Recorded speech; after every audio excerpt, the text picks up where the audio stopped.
Hi అండి. అందరూ ఏం చేస్తున్నారు? తిరుపతిలో అయితే ఉదయం నుంచి ఒకటే వర్షం అండి.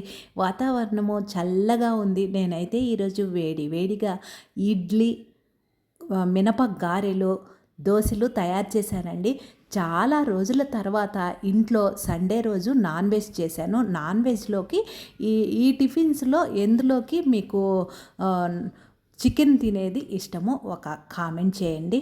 చాలామంది కర్రీస్ తయారు చేసేది ఫుల్ వీడియోస్ పెట్టండి అక్క అని అడుగుతున్నారండి. ఆల్రెడీ 2, 3 సంవత్సరాల నుంచి మన ఛానల్లో వీడియోస్ అన్నీ పెట్టానండి. బోర్ కొడుతుందని ఇలా షార్ట్ రూపంలో చేసి పెడుతున్నాను.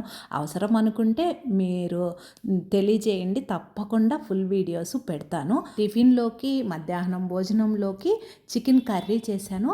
వేడి వేడిగా మిరియాల చారు కూడా పెట్టానండి. చారు పొడి తయారు చేసి పెట్టుకుంటే సింపుల్‌గా 5 నిమిషాలలో చారు పెట్టుకోవచ్చు. Thank you.